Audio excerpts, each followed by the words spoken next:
네, 여러분 반갑습니다. 창경영 2주차 강의 이어가도록 하겠습니다. 자, 이번 주는 지난 주에 이어서 강의는 이어가겠고요. 그리고 강의 정정 시간에 다시 이렇게 빠지고 들어온 사람이 있을 것 같습니다. 꼭 그 사람이 한 20명, 많게는 10명 정도 되는 걸로 알고 있습니다.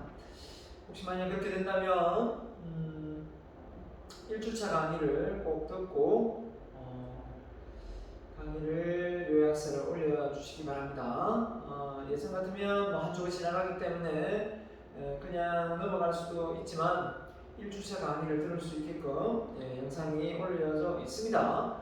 그렇기 때문에 그 영상을 꼭 보고 강의 요약서를 올려서 출석을 인정받을 수 있도록 꼭 해주길 바랍니다. 자, 이번 시간에는요, 지난 시간에 이어서 학습 목표가 지난 시간에 창업이 무엇인가, 창업에 대한 정의가 나왔다면 오늘 창업의 4가지 요소 뭐가 있을까요? 창업에 꼭 필요한 핵심 요소, 자, 사람, 자본, 아이디어, 그리고 한 가지를 꼽으라면 바로 상권, 시장이죠. 네. 자, 이 상권을 이야기할 수 있는데 배워보도록 하겠습니다. 그 다음에 창업은 왜 하는가? 그 다음에 창업은 왜 하죠? 네, 단순히 돈을 벌기 위해서요 라고 한다면 이게 명답이 될 수도 있겠습니다만은 사람이 살아가는 이유가 우리가 학교를 다니는 이유가 단지 공부를 하기 위해서만은 또 아니지 않습니까? 그 사업도 마찬가지입니다. 단지 돈을 벌기 위해서 사업을 한다. 돈을 벌기 위한 목적만 가지고 사업을 한다면 사실 많이 조금만 힘들면 사업을 그만두고 돈 안 되면 그만두는 게 사업입니다. 저는 그렇게 생각하진 않고요. 그 경영자의 어떤 마인드가 또 좀 남달라야 된다고 생각합니다. 그런 부분에 대해서 여기서 어떤 내용이 언급되고 있는지 우리 교재에 보도록 하겠습니다. 창업의 성공과 실패 요인은 무엇인가 하나씩 보고 가겠습니다. 창업자의 자세와 준비에서 내용이 구성되어 있습니다. 자, 그 다음에 여기는 책에 나온 내용은 아닙니다. 자, 지금 코로나19 이후에 이 스타트업, 창업 부분에서 생계에 미치는 전반적인 영향을 보면 부정적인 영향이다 해서 32.3%, 긍정적인 영향이다 42.5% 이렇게 했는데요. 일단은 코로나로 통해서 이 코로나로 인해서 스타트업이 되게 부정적일 거다라고 생각을 하실 수도 있겠지만 그렇지만은 않습니다. 믿음하고요. 조금 더 높은 편입니다. 스타트업 생계에 미치게 될 전반적인 영향에 대해서 긍정으로 응답한 비중이 42.5%로 나타났다. 그만큼 무조건 이제 코로나로 인해서 창업은 힘들다. 이제 접어야 된다. 하던 업종도 접고 이제 이쪽은 발 디딜 곳이 아니다. 이제 공무원이나 공기업 들어가야 된다. 이렇게 생각을 하는 사람이 다 그렇지는 않다. 이렇게 보는 겁니다. 그래서 오히려 환경의 변화로 인한 신규 사업의 아이템 발굴에 더 비중을 두고 또 이제 코로나 사업 창업을 하는 만큼 코로나 상황에도 창업을 하는 만큼 꼭 필요한 어떤 교육 부분이나 서비스 부분 이런 산업분야의 정부 지원 확대 이런 부분 비대면 플랫폼 이런 사업 비즈니스 모델은 계속해서 창업 아이템이 늘어나고 있다라고 볼 수 있겠습니다. 자, 그래서 우리가 이렇게 환경적으로 어려운 환경에 처해질 때 이런 말이 있죠. 어떤 말입니까? 난세의 영웅이 난다 라는 겁니다. 결국은 시대가 어렵고 힘들 때 우리가 그 시대 환경에 맞게끔 또 새로운 아이템이 발굴되기도 합니다. 우리가 IMF를 좀 일찍 겪었지 않습니까? 그런 IMF를 겪을 때 다른 나라보다 전 세계적인 글로벌 경영 위기가 왔을 때 우리나라가 좀 더 지혜롭게 잘 대처한 것도 않을까 생각하고요. 그에 비해서 일본은 정말 자기 침체로 가고 있지 않습니까? 우리가 일본처럼 어떤 경제적 위기 상황 속에서 이 부동산 버블이 한꺼번에 꺼지면서 한 20년을 되돌아갔다고 하는데요. 그렇죠? 그 정도는 아니지 않습니까? 그렇기 때문에 우리가 이 위기되는 기회가 숨어 있다, 기회가 온다 해도 과언이 아닐지 모릅니다. 그렇기 때문에 우리가 죽으라는 건 없습니다. 희망적인 생각, 사고방식으로 모든 면에 임했으면 좋겠습니다. 자, 창업 환경의 변화. 자, 어떻습니까? 평생 직장에 대한 사고의 변화입니다. 그 다음에 창업 연령이 점점 낮아지고 청년 창업이 증가하고 있습니다. 자, 일단 평생 직장에 대한 사고 변화입니다. 어디 회사 들어가면 평생 내가 여기서 은퇴해야지 라는 생각이 많이 사라졌습니다. 왜냐하면 워낙 이 사회가 빠르게 급변하다 보니까 대기업에 가고 해서 안정적인 것도 아니고, 또 내가 가지고 있는 이 업무 역량이 어느 날 AI에 의해서 대체될 수도 있고, 이러다 보니까 이 직업의 환경 자체가 안정적이지 못합니다. 가면 갈수록 그러지 않겠습니까? 그래서 이걸 잘 아는 사람들은 미리 그 상황을 알고 자기의 직업의 어떤 사라질지도 못한 이 불안감에 자기 개발 열심히 해서 좋은 직장 또는 좀 고급 인력으로 전환하는 사람도 있지만, 또 그렇지 않고 그냥 막무가내 그냥 괜찮겠지 하다가 회사 구조조정 바람 불 때 그때 나와서 쓸쓸히 창업의 문턱을 또 노려보는 사람도 있습니다. 미리 준비하고 대체해서 사회에 나오는 거하고 그냥 예기치 못한 상황 속에서 이 사회에 그죠? 뛰쳐나오는 거하고 상황이 다르겠죠. 그렇기 때문에 평생 직장에 대한 사고가 변화되고 있다. 그래서 직장을 근무하든 창업을 하든 그죠? 안정적인 건 없다 이렇게 보면 되겠고요. 창업 연령이 점차 낮아지고 있다. 그렇죠. 정부 지원도 많고 대학생들에게 이렇게 정부가 나서서 지원한 청년 장려금에서 창업에 이런 많은 교육과 이런 역량을 지원하는 것도 사실은 가면 갈수록 비용이 투자 금액이 늘어나고 있다 이렇게 보면 되겠습니다. 자, 소자본 창업이 많이 증가했다.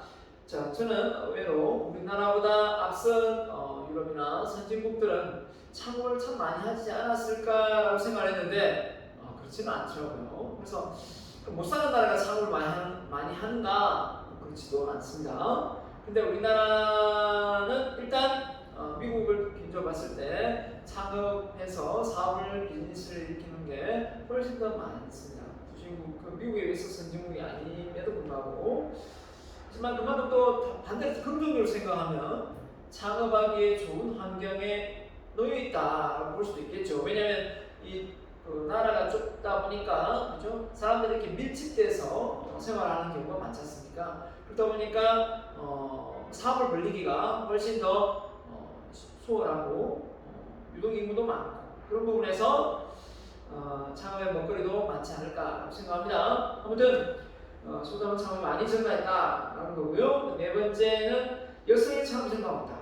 예전에는 그냥 주부로서 머물러 있다가 이제 여성분들도 이제 고등교육을 많이 받죠. 대학을 많이 나오고 하다 보니까 남자들만 꼭 사업을 해야 됩니까? 그런 건 아니죠. 그렇기 때문에 여성들이 많이 똑똑해졌습니다. 그리고 이제 가부장적인 이런 틀도 가정에서 많이 무너졌죠. 그렇기 때문에 이제는 엄마의 파워가 아빠의 파워를 넘어서는 시대가 이미 도래되었습니다. 그렇기 때문에 여성들의 목소리 또 한층 커졌고요. 그에 걸맞게 창업도 많이 진출하고 있습니다. 좋은 현상이라고 봅니다. 첫 번째, 창업 유형이나 아이템이 다양화되고 있다. 그래서 뒤에 나오겠지만 우리나라 직업의 숫자와 외국의 직업의 숫자가 정말 차이가 많이 납니다. 아직까지 우리나라는 직업의 숫자가 많이 부족합니다. 그래서 외국에 이미 직업 종목이 잘 되고 있는 걸 많이 보고 그런 직업의 종목을 우리나라에 들여와서 창업을 하면 그게 꼭 비즈니스가 되는 것도 사실입니다. 자, 이런 것도 역시 우리가 넘어서 알면 이 아이템이 많이 이제 늘어나게 된 거는 이 플랫폼 기업이 또 많이 생겨나지 않습니까? 이 네이버나 카페나 온라인상에 창업을 하기에 너무 좋습니다. 왜냐하면 사무실 비용이 듭니까? 컴퓨터, 휴대폰 한 대만 있으면 얼마든지 비즈니스를 할 수 있는, 그죠? 중개 수수료를 챙겨 먹을 수 있는 그 플랫폼 사업을 아무나 할 수 있기 때문에 역시 이런 부분이 계속해서 많이 늘어나고 있지 않나 생각하고요. 그 다음에 또 역시 고급 인력이 많이 졸업을 하면서 아이템에 대해서 새로운 가치 부여, 비즈니스 모델을 많이 만들어내고 있지 않나라는 생각도 듭니다. 자, 여기는요. 자, 제가 그냥 여러분에게 제가 창의성 관련 책을 읽고 여러분의 머리를 아이디어가 살아 숨쉬게끔 할 수 있는 원론을 제가 말씀드리도록 하겠습니다. 이 강의는 다른 데서는 듣지 못하고요. 제가 개발을 한 거고 이 개발한 내용으로 여러분이 도움이 될 것이라 저는 확신합니다. 자, 저 역시 이런 강의를 진행하면서 우리 첫날 제가 말씀을 드렸지만 이 창업 혁명은 여러분의 아이디어를 통해서 여러분의 사업 비즈니스 모델을 만들고 그 비즈니스 모델을 통해서 사업 계획서를 작성하는 게 목적이거든요. 근데 중요한 건 아이디어가 안 나오면 어떻게 하느냐, 이게 이제 관건 아닙니까? 아이디어가 안 나오면 난 이 과목은 그냥 버린 건가 생각했지만 아이디어가 어떻게 해서 나오는가 이 부분에 대해서 얘기를 좀 하고자 합니다. 단지 머리에서 좋은 생각이 떠오르는 사람이 있고 떠오르지 않는 사람이 있습니다. 그럼 딱 보면 나는 머리가 나쁜가? 머리가 나빠서 아이디어가 잘 안 떠오르는가? 이런 생각을 할 수도 있겠습니다. 하지만 그게 아니라 아이디어가 나올 만한 어떤 지적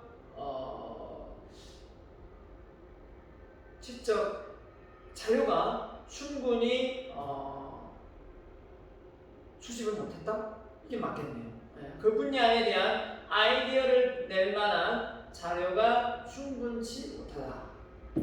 물론 이 세상에 있는 모든 아이디어를 다 끌어온다 해서 아이디어가 나올 수도 있고 안 나올 수도 있겠지만 그럴 수도 없습니다.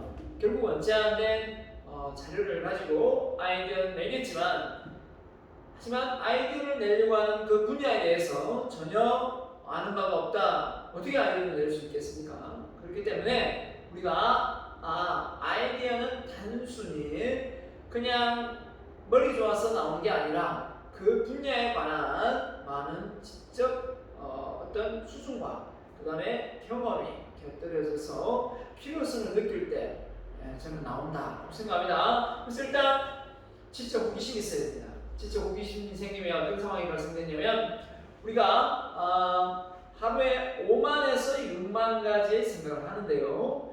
그 5만에서 6만 가지의 생각을 한마디로 초점을 맞춘다는 겁니다. 그러면 그 관련된 자료가 모이게 되어 있습니다. 자, 쉽게 설명하면 여러분이 어느 모임에 가는데 여러분이 이성이 앉아 있습니다. 정말 마음에 들어요. 근데 그 여성에 대해서 다른 여성들보다 더 눈에 잘 띕니다. 왜냐하면 관심이 있으니까요. 그래서 이 단계가 되면 생각의 초점이 관심 단계가 해당됩니다. 어느 학과인지, 나이는 어떻게 되는지, 집은 어디인지, 그죠? 그런 걸 알고자 하는 게 나오죠. 그게 바로 자료 수집입니다. 그런 것처럼 우리가 아이디어를 내고자 하는 분야가 있으면 그 분야에 관한 관심, 그 관심이 있으면 그 분야에 대한 생각을 몰입하지 않겠습니까? 몰입하게 되면 그 관련된 자료를 모으지 않겠어요? 그 과정이 바로 자료 수집입니다. 이 과정을 생략하고 아이디어를 낼 수 있는 사람은 없습니다. 그렇기 때문에 많은 학생들이 저는 아이디어가 없어서 비즈니스 모델, 즉 사업 계획서를 작성할 수가 없을 것 같은데 어떻게 해야 됩니까? 라고 말할 때 반드시 제가 먼저 해보라고 하는 게 바로 자료 스크랩입니다. 이걸 하면 절대 아이디어가 안 나올 수가 없죠. 아이디어가 나오고 그 속에서 기존의 것과 내가 낸 아이디어가 기존에 있는 것인지 이미 특허로 만들어진 것인지 찾아보면 되죠. 결국은 그 아이디어가 새로운 아이디어로 탈바꿈 할 상황이 발생됩니다. 결국 관심은 새로움을 창조하고 그 관심을 통해서 지식이 습득된다. 저는 이렇게 봅니다. 그래서 우리가 몰입이라는 책을 시중에 보게 되는데요. 그 몰입이라는 책, 칙센트 미아이가 쓴 그 몰입이라는 책이 상당히 이슈화된 적이 있었을 겁니다.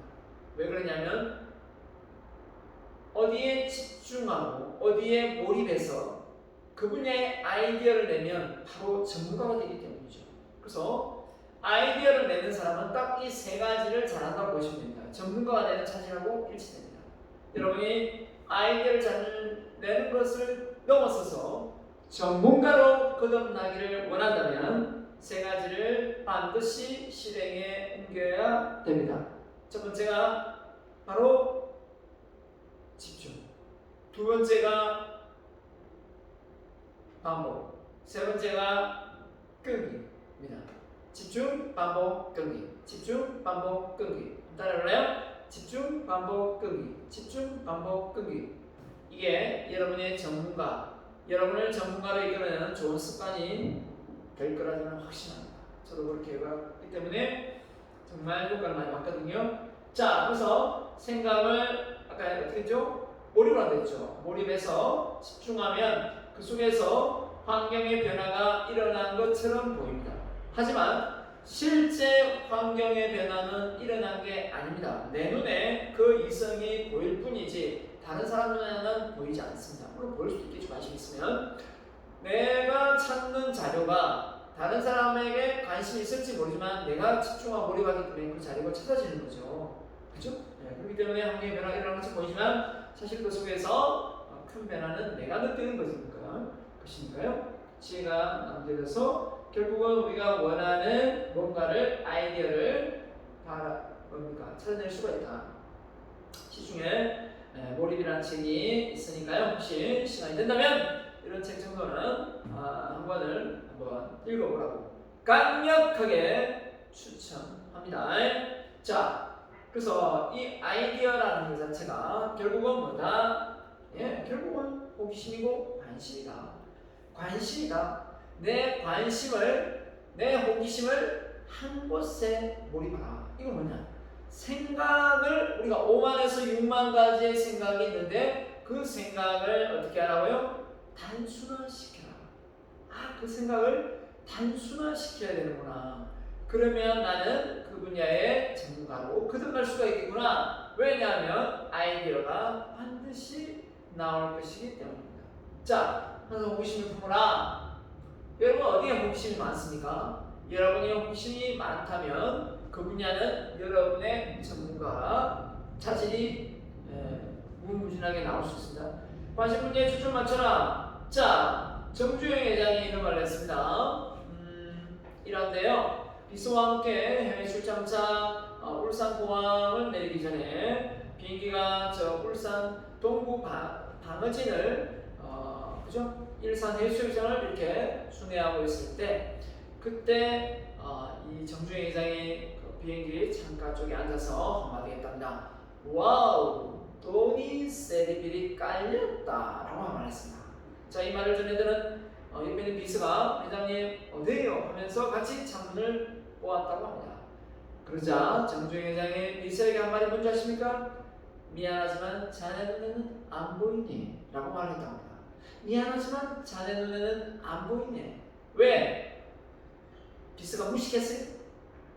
비스가 정주영 회장보다 학벌이 높은데? 정주영 회장 초등학교도 나온지 안 나온지 몰라요. 자, 중요한 거는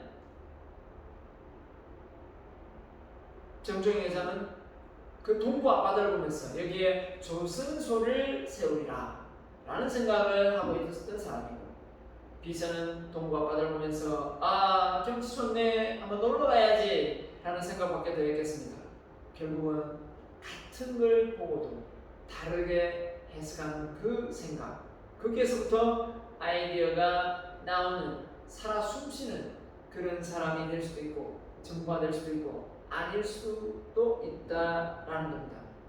우리가 인생을 살면서 그죠? 수많은 이런 경험을 하지 않습니까? 그 경험 속에 자신의 어떤 끼와 재능을 여기에 한번 쏟아봐야 되겠다. 이 분야를 내가 한번 파봐야 되겠다. 라고 생각하면 그 분야를 파는 게 바로 전문 교육입니다. 그러려고 대학을 온 거예요. 그러려고 대학을 왔는데 대학에 와서 시험 때만 되면 공부를 좀 하고 시험 때만 되지 않으면 공부를 안 하고 그죠? 놀다가 또 시험 때문에 공부를 하고 이러려고 대학을 온 게 아니라는 거예요. 여러분이 혹시 착각하고 있어서는 안 됩니다. 고등학교 때까지는 시험 기간에 공부를 하고 시험을 치고 시험을 위해서 공부를 했다면 대학은 내 관심 분야를 선정해서 그 분야를 깊게 파고 그 분야를 전문적으로 한번 공부를 해서 그 분야의 아이디어를 낼 수 있는 그런 숨은 인재로 거듭나기 위해서 비싼 등록금 내서 대학을 들어온 겁니다. 그렇기 때문에 여러분 스스로가 이제는 누가 시켜서 하는 공부가 아니라 여러분 스스로가 공부를 찾아서 밤새워가면서 할 수 있는 그런 대학생이 반드시 돼요. 알겠습니까? 좋습니다. 자, 그래서 세 번째입니다. 독서하는 습관을 익혀라. 늦지 않으면 나올 게 없다. 여러분이 공부하는 전공책, 그 책 몇 권 읽어가 전부가 되겠습니까? 그건 아주 세발입니다. 전공책은요, 그냥 교수분이 그냥 선정해서 그냥 가르치는 거예요. 그러니까 나머지 책은 여러분이 많이 읽어야 됩니다. 그래서 끝이 없어요. 그걸 많이 깨달아야 되는데요. 더하기 빼기를 잘한다. 뭔가를 빼고 뭔가를 더하고 휴대폰에 들어가는 게 많습니까? 또 뺀 것도 있습니다. 안테나가 빠지고 맞죠? 자판이 그죠? 따로 있던 게 일치가 되고 하여튼 빠진 것도 많고 추가된 것도 많고 카메라가 훨씬 더 추가되고 좋아지고 그죠? 앱이 많이 추가되면서 휴대폰을 통해서 거의 많은 비즈니스가 일어나고 있습니다. 더하기 빼기 무엇을 뺄 것인가? 슈퍼에서 팔던 품목이 어느 날 갑자기 오프라인의 전문 체인점으로 바뀌어 있는 경우도 많습니다. 그 대표적인 게 아이스크림이 그냥 슈퍼마켓이나 대형 할인마트에 있던 것이 단독으로 나와서 아이스크림 전문점이 탄생하는 것도 바로 그겁니다. 그게 꼭 아이스크림만 있겠습니까? 수없이 많습니다. 떡볶이도 그랬고 김밥도 그랬고 그쵸? 비빔밥도 그랬습니다.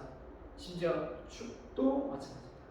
그러면 백화점에서 많은 제품군 중에 대형 할인점에서 많은 제품군 중에 소비자가 느끼는 가장 필요로 하는 그런 내용들이 이렇게 주변 오프라인에서 쉽게 구할 수 있는 그런 체인점으로 재기능을 한다면 소비자에 대한 가치가 그죠?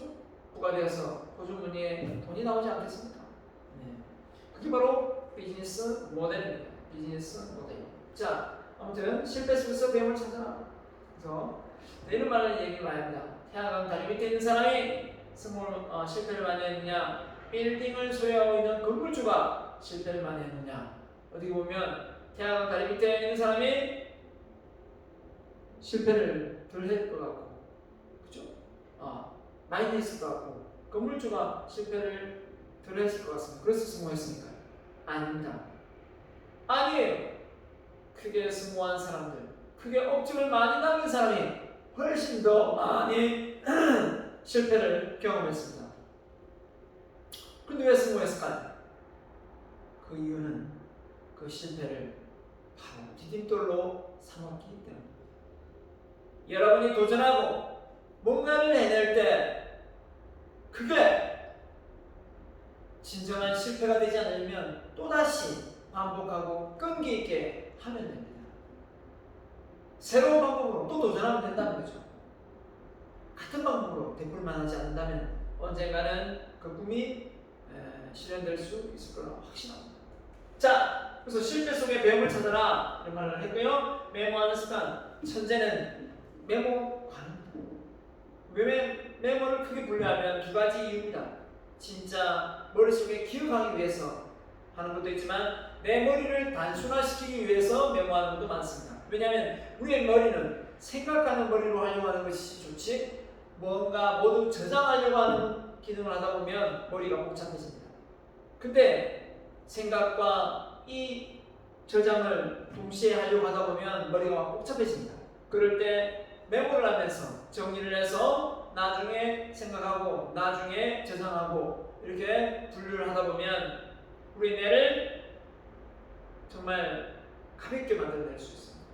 그래서 저는 꼭 메모는 기억하기보다는 우리의 머리를 비우기 위해서 메모하는 것도 많다고 생각합니다. 그래서 첫째는 대부분 메모 강의입니다. 메모를 레오나르도 다빈치가 메모한 내용을 빌 게이츠가 30억에 뭐 구매를 했다던가 이런 얘기가 나오더라고요. 자, 아무쪼 우리가 메모하는 이 습관 정말 중요합니다. 여러분에게 메모하는 기회를 분명히 주어질 겁니다. 과제로. 여러분이 이 지금 강의를 들으면서도 여러분이 메모를 잘 하고 있다면 여러분이 이미 A+입니다.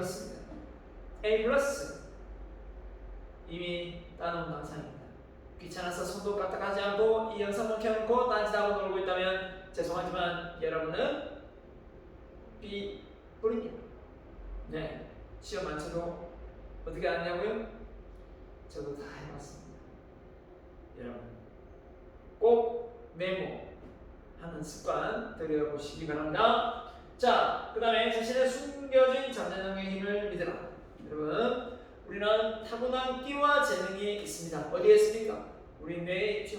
이 타고난 끼와 재능을 끄집어낼 수 있어야 합니다. 어떻게 하면 우리의 숨겨진 잠재 능력을 끄집어낼 수 있을까요?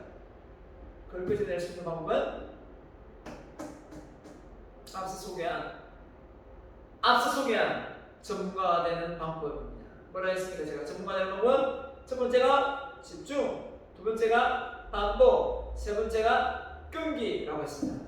집중, 반복, 끈기를 습관하면 여러분의 머릿속에 있는 잠재 능력을 밖으로 끄집어낼 수가 있습니다.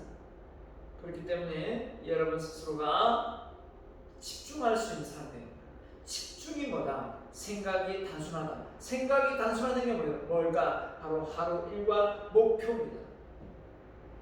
그걸 모르고 하루를 시작하고 있다면 하루 스케줄, 계획을 세우지 않고 시작하는 것과 똑같습니다. 계획하지 못하는 건 뭡니까? 하루를 계획하지 않으면 하루를 실패하기로 작정하는 것과 똑같습니다. 미래는 누가 먼저 선정하느냐? 계획과 준비를 통해서 하루를 시작하는 사람입니다. 자, 그래서 주로 어떤 생각을 하면서 살아가고 계십니까? 라고 했습니다. 생각이 정말 중요하죠. 아까 말한 것처럼 생각은 엄청난 영향력과 힘이 있습니다. 에너지가 있고요. 창조력을 갖고 있습니다. 그런데 이 생각을 막 다양하게 5만에서 6만 가지 잡생각을 온통 하고 있다면 우리 머릿속에는 좋은 아이디어가 떠오르지 않을 것입니다. 자, 그래서 현재 나의 생각이 무엇인지 지금부터 6가지 정도를 적어봅니다. 알겠습니까? 그 6가지 정도를 여러분의 강의 요약서에 반드시 포함시켜 놓아야 됩니다. 이 강의를 안 듣고 그냥 했다면 분명히 이 6가지가 그 요약서에 없을 겁니다. 그럼 이 학생은 내가 수업 시간에 이 강의를 듣고 6가지 쓰라 했는데 이게 없네? 내 강의 제대로 안 들었구나. 올려준 PPT 내용 보고 대충 해가지고 정리해가지고 올려놨구나. 답이 나옵니다. 어때요? 이래도 여러분이 제가 아무 생각 없이 평가할 것 같습니까? 제 수업을 들은 학생과 안 들은 학생을 제가 못 찾아낼 것 같아요? 다 찾아냅니다. 다 찾아내요. 그렇기 때문에 제가 수업, 이 강의 중간중간에 여러분이 할 역할을 제가 반드시 줍니다. 그걸 안 하는 학생, 그 강의 요약서에 그 내용이 적혀지지 않는 학생은 좋은 점수를 받을 수 없습니다. 분명히 얘기했습니다. 강의를 들을 때 이게 중간에 나오는데 그냥 해서 알겠습니까? 자, 지금부터 평소에 내 머릿속에 어떤 생각을 많이 하고 있는지 한번 생각해 봅니다. 시작!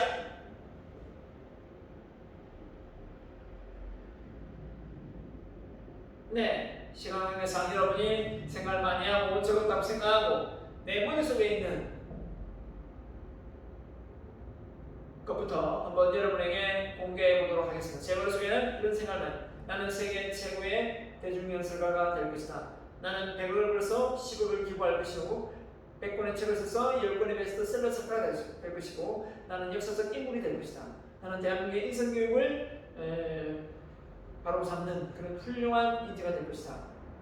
나는 도서관에 책을 많이 기부하고 도서관 하나 설립할 것이다. 이런 내용을 생각을 많이 합니다. 이런 생각을 많이 합니다. 이런 생각 때문에 이런 생각을 목적으로 인생을 살아가고 있습니다. 그렇기 때문에 이런 생각을 아주 많이 하고 있습니다. 어떻게 하면 내가 좀 더 많은 사람들에게 영향력을 미쳐서 그 사람의 인생에 영향력을 줄까? 이런 생각. 어떻습니까? 여러분 머릿속에는 어떤 생각을 많이 하고 있습니까? 연애를 하고 싶습니까? 아니면 학점을 잘 받고 싶습니까? 아니면 날씬해지고 싶습니까? 아니면 아르바이트를 하고 싶습니까? 아니면 주식, 비트코인에서 돈을 많이 벌고 싶습니까? 아니면 창업 아이템을 꾸고 싶습니까? 창업 아이템이 어떤 게 있는지 찾고 있습니까? 그건 여러분의 머릿속에 어떤 생각을 많이 하고 있는지 그 생각은 무엇보다 여러분의 미래입니다. 이건 정답이에요. 지금 여러분이 적었던 그 6가지는 바로 여러분의 미래입니다. 이건 틀림없어요. 단지 그냥 지금 생각나서 적은 게 아니라 매일매일 그 생각을 반복해서 하고 있다면 여러분은 이미 그 분야의 전문가로 자리매김을 할 것입니다. 그래서 폴 랄레의 말씀은 당신이 생각하는 대로 살지 않으면 머지않아 당신은 사는 대로 생각하면서 살게 될 것이다. 내 생각대로 인생을 사는 게 낫겠습니까? 사는 대로 생각하면서 인생을 사는 게 낫겠습니까? 당연하죠. 내 생각대로 인생을 살아야지 나만의 정체성을 찾고 또 의미와 가치성을 부여하는 삶을 살지, 아니면 남이 시키는 일만 하다 보면 평생 남 밑에 일할 팔자밖에 안 됩니다. 부디 여러분의 생각을 잘 끄집어내서 여러분이 원하는 행복한 인생을 만들어갈 수 있기를 저는 간곡히 부탁드립니다. 지금 현재 미래에 대한 두려움, 또 자기에 대한 불만족, 이런 것들이 다 건강한 징조를 의미합니다. 여러분 아니면 충분히 미래가 두렵고 지금 현재 자신의 모습이 불만족스러워야 됩니다. 나는 내가 너무 자랑스럽고 내가 만족스러워 이런 사람이 있다면 저는 별로 좋아하지 않습니다. 왜냐하면 성장이 없거든요. 자기 잘나만 살면서 남한테 피해를 주는 사람이 되기 쉽습니다. 겸손해져야 됩니다. 그런 사람은 겸손해질 필요가 있는 거죠. 자, 창업의 사회에서 뭐가 있었습니까? 아까 얘기했죠? 아이디어. 그 다음에 뭡니까? 자본, 사업장 이렇게 있습니다. 상권입니다. 상권, 사업장이 상권. 그래서 사람, 자본, 뭡니까? 창업자, 아이템, 상권. 자, 결국 제일 중요한 게 창업자 아니면 창업자. 창업. 누가 합니까? 창업자는 기술적인 부분, 인간적인 부분, 개념적인 자질을 가지고 있어야 됩니다. 가츠버그가 이야기한 건데요. 기술적인 자질. 어떤 일을 하는데 그 기술력이 전혀 없다. 그러면 결국은 그 기술자를 고용을 하든지 아니면 그쪽 본인이 배우든지 해야 되겠죠. 그 다음에 인간적인 자질입니다. 리더십이죠. 통솔력이 있어야 됩니다. 리더가 리더다워야 되는데 리더가 마음이 아주 작아가지고 직원들보다 부하 직원보다 더 마음이 좁다면 결국 그걸 훌륭한 CEO라고 말할 수 없을 것입니다. 그렇기 때문에 종업원들과 일할 수 있는 그런 어떤 마음의 여유를 가지고 이해심도 많이 갖추고 있어야 되겠죠. 자, 종업원들과 즐겁게 일할 수 있는 능력이다. 개념적인 부분은 이제 사고 이런 부분입니다. 환경 전체 조직의 문제를 명확하게 파악하고 개념 생각이 많고 또 생각을 다양하게 하고 어떤 새로운 문제가 이 불확실성에서 일어나면 그 문제를 해결할 수 있는 능력을 갖춘 사람을 의미합니다. 조금의 활동이 어떻게 조직의 목표에 연결되는지를 이해하고 결국은 구성원들의 그 개개인의 어떤 역량이 적재적소에 잘 배치되어서 조직이 구성되어야만 성과를 내지 않겠습니까? 네, 그런 것처럼 쉽게 예를 들면 축구 감독이 각 축구 선수들을 위치에 배정하지 않습니까? 자, 이기고 있다. 그러면 공격수를 계속해서 늘립니다. 더 이기려고. 지고 있다. 지고 있다. 그러면 또 공격수를 늘릴 수도 있지만 수비수를 또 늘릴 수 있습니다. 또 골을 안 먹어야 되니까.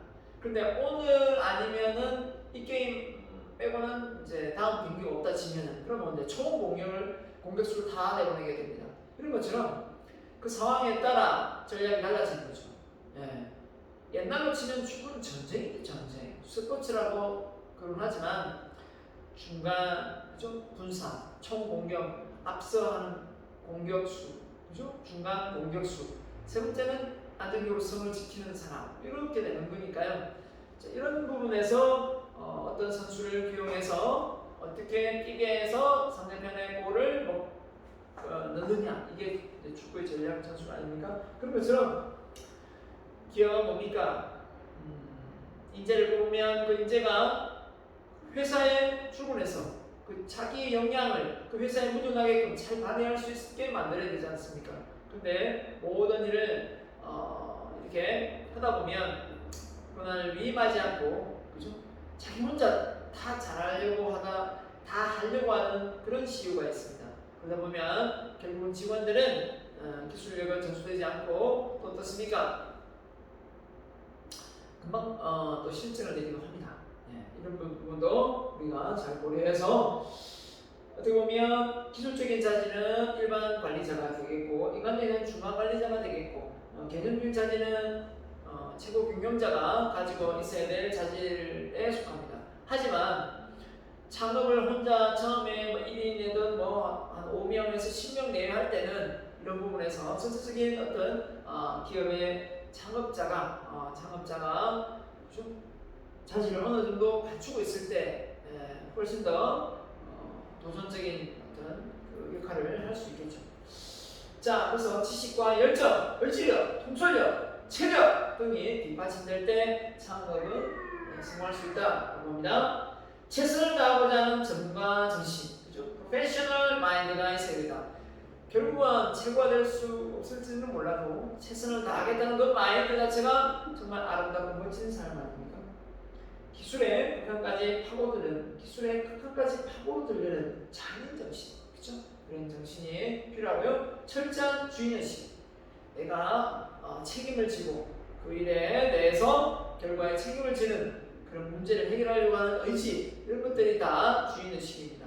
내가 근무하는 회사에 어떤 일이 벌어지면 이 회사의 어떤 영향력이 결국 나에게 미치고 또 회사에 미친 영향력이 또 나에게 미치고 내가 어떤 잘못된 영향력도 회사에 미치고 내가 잘한 어떤 영향도 회사에 영향을 미치기 때문에 주거니 받거니 하는 거죠.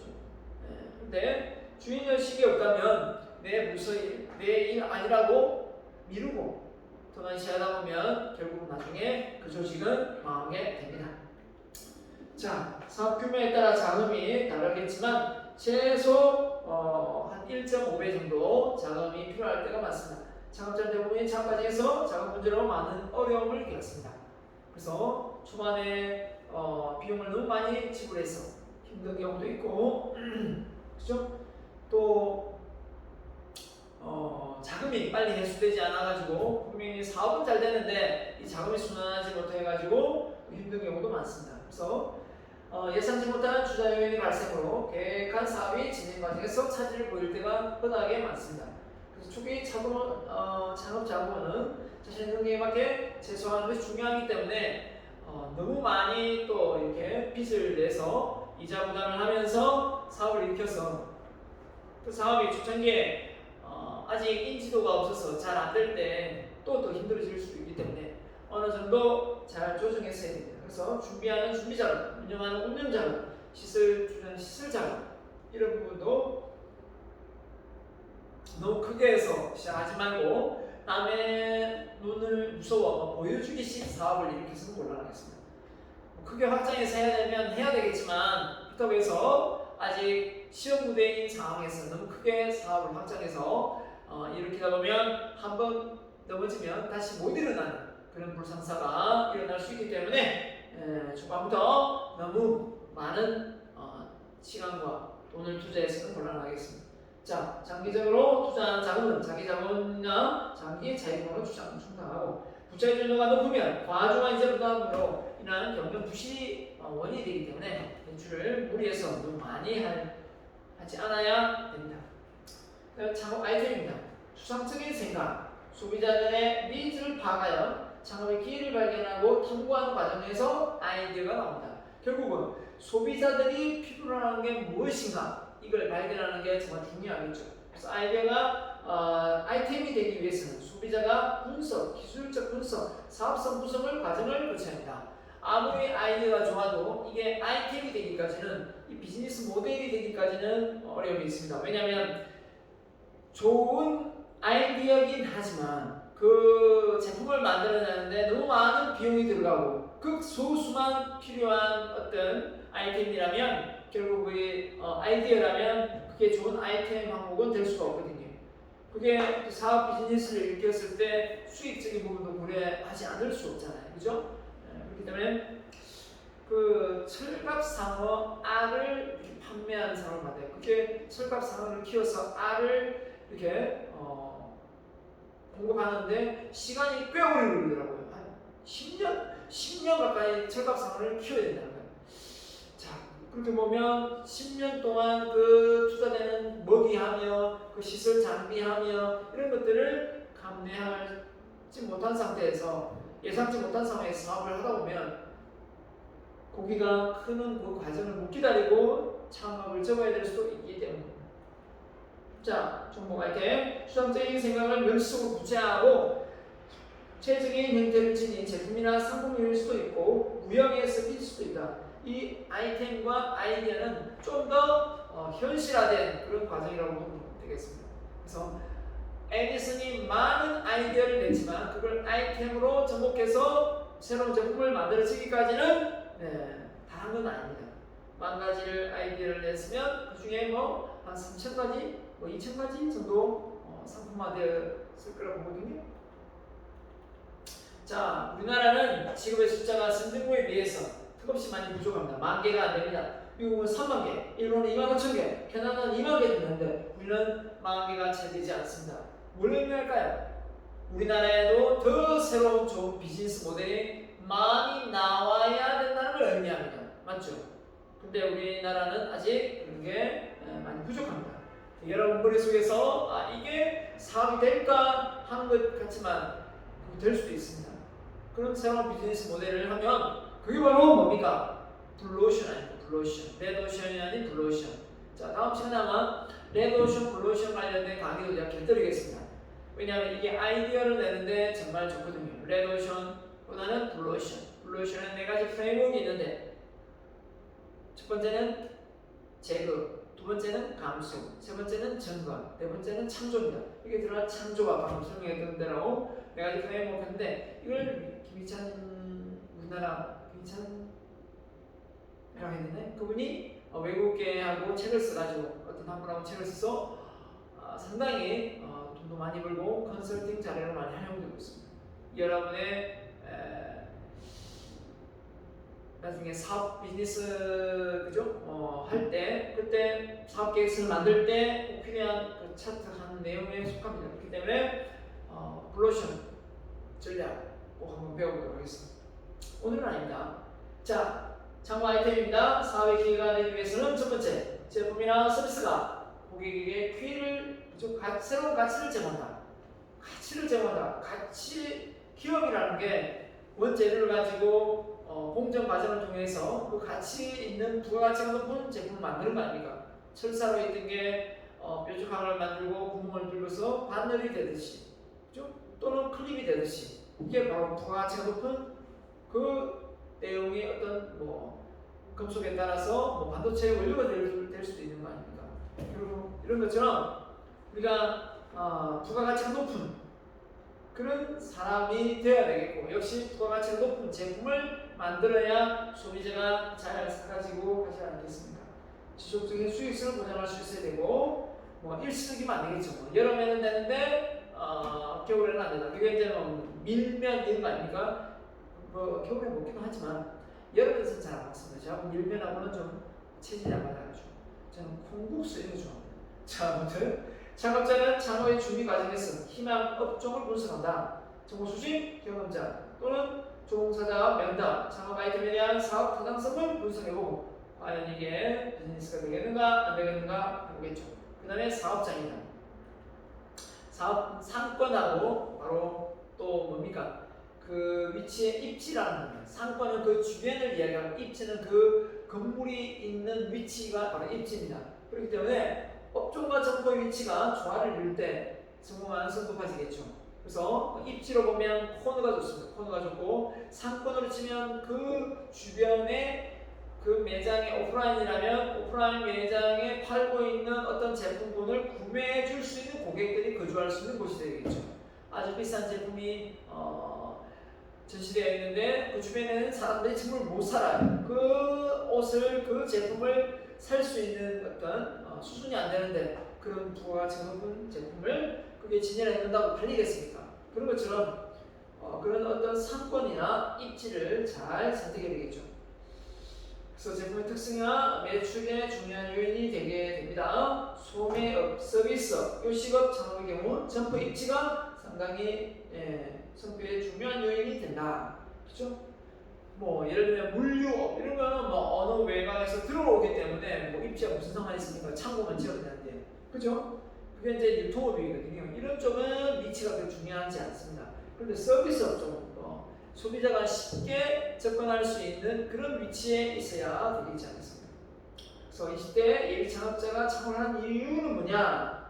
자, 창업을 왜 하느냐? 이게 나와요. 자, 직장 생활에 얽매이지 않아서 37.37%. 와우. 원하는 일을 하고 싶어서 29.9%. 돈을 많이 벌 수 있을 것 같아서 18.9%.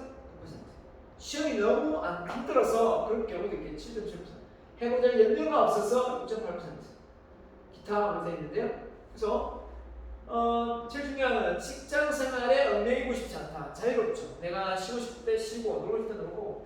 근데 그렇다고 해서 정말 이 자영업자들이 직원 일반 직장인들 공무원들보다 자유로운가? 그렇지는 않습니다. 많은 책임감을 짊어지고 쉬어도 쉬죠. 주말에 쉬더라도. 그렇기 때문에 그렇게 호락호락하지만은 않습니다. 막상 해보면 캐럴 보레가 1986년도에 창업의 4가지 단계의 요인에 대해서 해놨습니다. 첫 번째는 개인적인 요인. 개인이 어떤 자질적인 측면에서 안트로프로너, 이 기업가 정신적인 자질을 가지고, 기업가 정신의 자질이 뭡니까? 되게 도전적이고 또 리스크를 안고 싶고 또 내가 어떤 뛴 만큼 성과를 낸 만큼 수익을 창출하고 싶은 거죠. 이런 마인드입니다. 그냥 뭐 공산주의하고 민주주의 차이가 있다면 많이 해도 공산주의는 똑같고 적게 해도 똑같은데 민주주의는 내가 많이 했으면 내가 많이 한 만큼 성과가 나한테 주어지죠. 그게 좋아서 이 민주주의가 발전하는 거 아닙니까? 그런 것처럼 이 기업가 정신이 강한 사람은 내가 어디에 얽매이는 어떤 금액에 한정되어 있는 걸 좋아하지 않습니다. 내가 많이 수익을 냈다면 그에 대한 그 마진율을 적용해서 또 인센티브를 더 주시오, 이게 되는 거죠. 자, 기업가 정신이 높은 사람, 또 교육을 받은 사람, 시험보다 자기 일을 하고 싶어하는 가치관이 높은 사람, 자기 내 뜻을, 내 자신을 하고 싶은 거죠. 지금에 대한 불만족 또는 본인의 의지와 상관없이 되지. 구조조정 회사가 갑자기 어려워져서 그죠? 나올 수밖에 없는 그런 직장인이 얼마나 많습니다. 그럼 사회적 교육, 주변에 가족이나 지인들 중에 또 사업을 하는 사람이 있는 겁니다. 또 하나도 너무 잘해요. 그러다 보니까 또 부럽기도 하고 그런 롤 모델을 찾아서 따라하기도 하고 또는 이런 많은 또 연결을 통해서 또 팀워크를 이룰 수도 있겠죠. 내가 창업한다면 내가 뭐 어디를 할게, 당신은 뭘 해라 그러면서 하다 보면 서로 도움을 주고 받을 수 있습니다. 환경 분위기가 주변 환경이 어떻습니까? 창업을 계속 이렇게 왜냐 취업이 잘 안 되기 때문에 창업을 할 수 있게끔 여건을 정부가 만들죠. 그렇게 하고 있기 때문에 사라지는 직업도 있지만 새롭게 만들어지는 직업도 있어야 됩니다. 그래야 유지가 될 거 아닙니까? 그렇죠? 그렇기 때문에 기회 발견, 벤치마킹을 통해서 어떤 창업을 할 수도 있고 외국에 나갔다가 뭐요? 또는 경제 상황, 그런 어떤 자원 확보 가능성, 정부 지원 이런 걸 통해서 창업을 일으킬 수도 있고 또 경쟁자, 고객, 공급자, 개발자, 투자자, 자원 등의 어떤 경쟁 환경적인 영향 요인을 통해서 또 창업이 오픈될 수 있다. 그 다음에 조직적인 문제. 자, 어떤 2인 이상이 모인 조직이죠. 조직인데 상업 처음 시작하면 바로 뭐 혼자서 못하는 직업도 많습니다. 뭐 미용실 혼자 할 수 있겠죠. 근데 갑자기 뭐 식당을 한다 혼자 할 수 있습니까? 어렵겠죠. 그렇기 때문에 이렇게 소규모로 조직이 만들어질 경우 또는 기업의 규모와 특성에 맞는 전략, 조직원, 또 구성 조직 구조, 또 조직 문화 이게 뒷받침될 때 조직의 힘을 통해서 또 창업을 스타트할 수도 있습니다. 근데 창업의 실패 요인이 뭔가 봤더니 자 이게 뒤에 나올 건데요. 하나 창업할 수 있을까? 자 사람은 누구나 한 번쯤은 창업을 꿈꾼다고 합니다. 자 얼마나 힘들면 그렇겠어요. 사람이 사업가로 성공하는 것은 아니다. 그죠? 모든 사람이 창업을 해서 다 잘 될 것 같으면 다 했겠죠. 하지만 생존율이 그렇게 높지 않습니다. 그럼에도 불구하고 이 스타트업을 자꾸 하라고 권유하는 이유는 이걸 통해서 새로운 비즈니스 모델을 또 만들어낼 수 있는 그런 기회도 주어지기 때문입니다. 한번 대박이 나면 또 여러 사람을 고용할 수도 있고요. 신규 사업체의 90% 이상이 창업한 지 2년에서 3년 내에 부도가 나고 실패한다 이런 겁니다. 얼마나 이게 높은 비율입니까? 10%. 자, 창업의 수가 이렇게 많은데 배업 수가 이 정도입니다. 생존율이 16.4%. 6개 중에 한 개 정도만이 살아납니다. 2004년에서 한 10년 정도 봤을 때 통계 자료입니다. 상당히 어렵다. 여기에 들어가려고 하면 어떤 업체, 어떤 아이템이 여기에 들어가게 되는가 따라 다르겠죠. 성공률이 10% 이내라는 것을 실장률이 90% 이상이라는 것을 절대 잊어서는 안 되겠습니다. 자, 소자본 창업입니다. 자, 소자본 창업, 새로운 창업 환경에 적응하고 창업을 성공적인 창업을 이끌어내기 위해서는 에로틱 창업, 한마디로 이제 매력, 미의 기준이 또는 이런 그 스타일, 자기만의 표현 스타일을 통해서 창업을 일으킬 수 있는 거죠. 남자도 화장을 하는, 또 선크림은 이제 기본으로 바르는, 그죠? 이런 것도 있고, 그 다음에 스마트 슈머, 한마디로 스마트를 휴대폰을 통해서, 앱을 통해서 소비자를 유혹하고 사업을 일으키죠. 그 다음에 싱글 라이프스타일, 이제는 홀로 사는, 그죠? 나홀로족들이 많죠. 이런 나홀로족들에게 대형 할인점에서 판매하는 이런 묶음 단위의 어떤 이런 상품은 별로 의미가 없죠. 그렇기 때문에 크기를 작게 하거나 양을 조절하고 또 고급 브랜드 제품을 또 체험하게 해서 또 구매하게 만들고, 그 다음에 네버랜드, 이 뭡니까?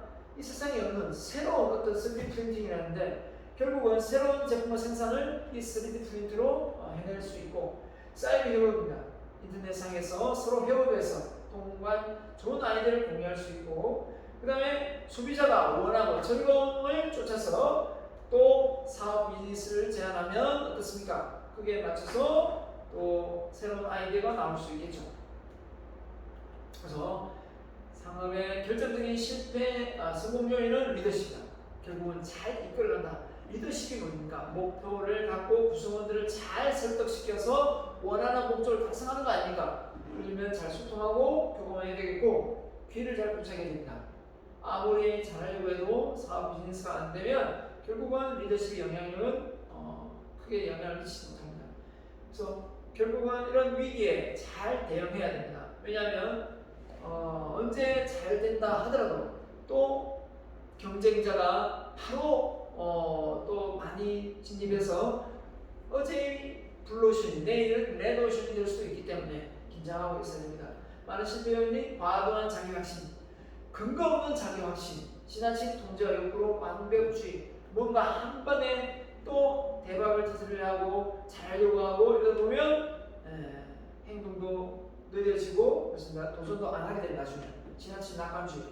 뭐 그냥 이유 없이 그냥 잘 될 거야, 잘 될 거야 이런 생각을 가진다는 거죠. 열정과 합리성의 발달 이런 겁니다. 자, 그래서 열정과 합리성의 딜레마입니다. 열정과 합리성의 딜레마. 자, 이런 부분이 결국은 실패의 요인이 된다. 예, 열정이 부족하고 그죠? 합리성의 딜레마. 예, 쏠릴 수 있죠. 보일 수 있습니다. 자, 창업자의 자세와 준비입니다. 창업자는 어떻게 됩니까? 철학이 있어야 됩니다. 철학. 흔들림이 없는 시몬서 지대처럼 철학이 있어야 됩니다. 당신은 누군가요? 당신은 왜 이런 사업을 하게 됐습니까? 했을 때 단순히 돈을 벌기 위해서요 라고 말하지 않고 이 사업을 통해서 어떻게 이 사회에 공헌할 수 있는 그런 역할을 해야 되겠죠. 적성맞는 업종, 장기적인 계획 준비가 필요하겠고 자기개발 성실 필요합니다. 광성의 효과 10년을 해내려는 부분, 사회적 책임, 내가 하는 이 사업이 고용을 한다면 그 구성원들에게 영향을 줄 것이고 또 고용 못한다면 또 그 제품을 통해서 영향을 줄 것이고 하여튼 사회적 책임입니다.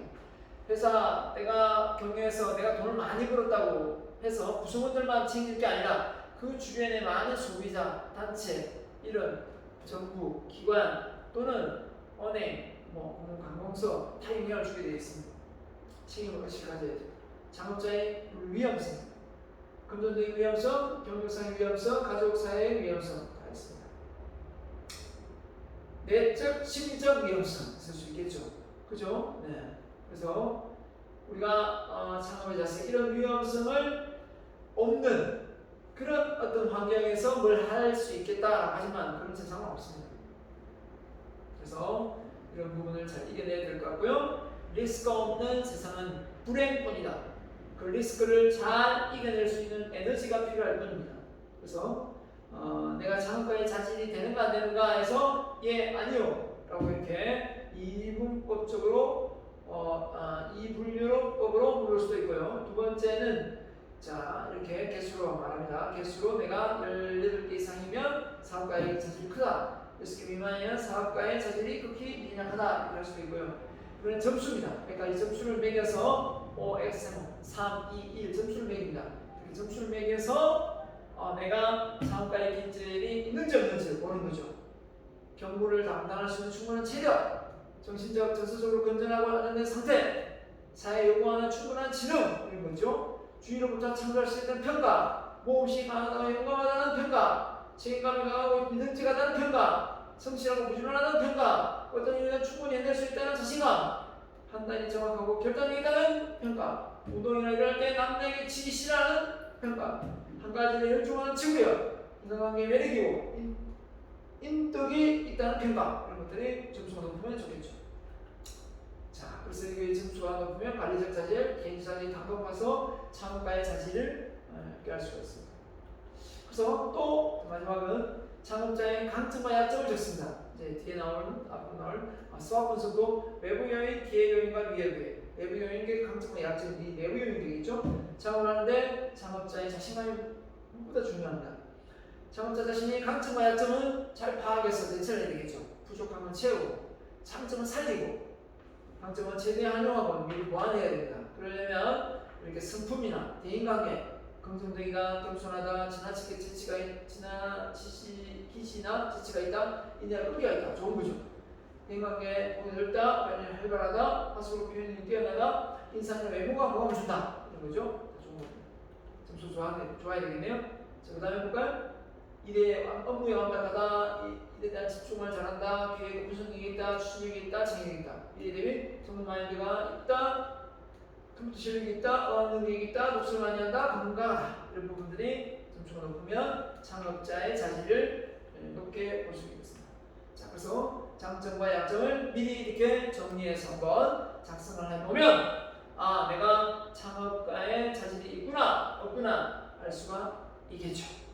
자, 오늘은 여기까지 하고요.